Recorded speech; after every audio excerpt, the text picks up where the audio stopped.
Kasaysayan, buhay pa ba? Ngayon ay sandali nating hukayin. Piero Manzoni Artist Sheet. Noong 1961 ang isang Italian artist na nagngangalang Piero Manzoni ay napag-isipang maglagay ng kanyang tae sa isang lata at saka tinawag niya itong isang art. Tama ka nang narinig sarili niyang tae ang nasa lata. At ang ipinangalan niya sa latang iyon ay Artist Sheet.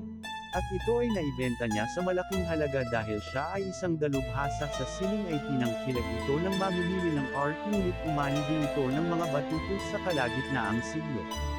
Dito Aconchi Sidbed 1972 dito ang kanyang art naman ay ang pagbibidyo ng sexual na pagpapantasya. Dito sa ilalim ng sahig na kahoy ng Sun Event Gallery ng New York ay nagmariang palad siya ng 8 oras sa isang araw natapos ito hanggang 3 linggong sesyon. Habang pinagpapantasyahan niya ang nagdaraang bisita sa ibabaw ng sahig na may Lodi speaker.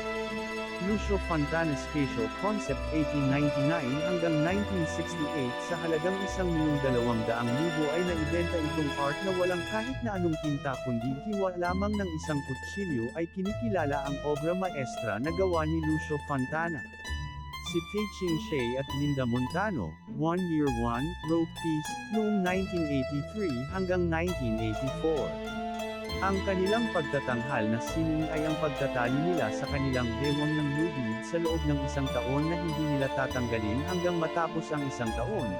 Dagdag pa dito ay silang dalawa ay artist na di magkakilala at magkaibang lahi at dahil may tali sila ay di sila pwedeng pumunta sa inodoro ng mag-isa lang sila lagi dapat silang magkasama at heto nga ang kanilang art performance. Jasper Johns ang painting na may kagat noong 1961.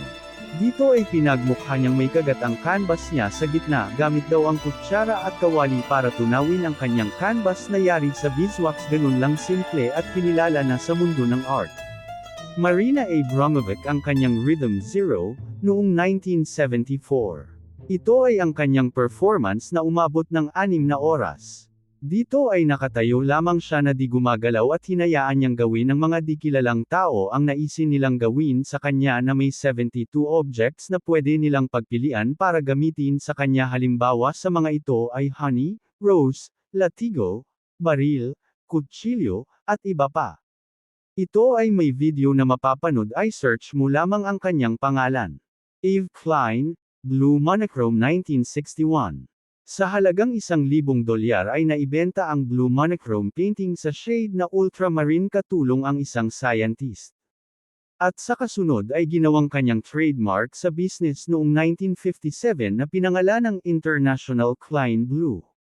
At ang mas malaki pa niyang painting kesa dito ay isinabot niya sa pader para pagmuki na nasa outer space ka na walang ibang pinta kundi blue lang.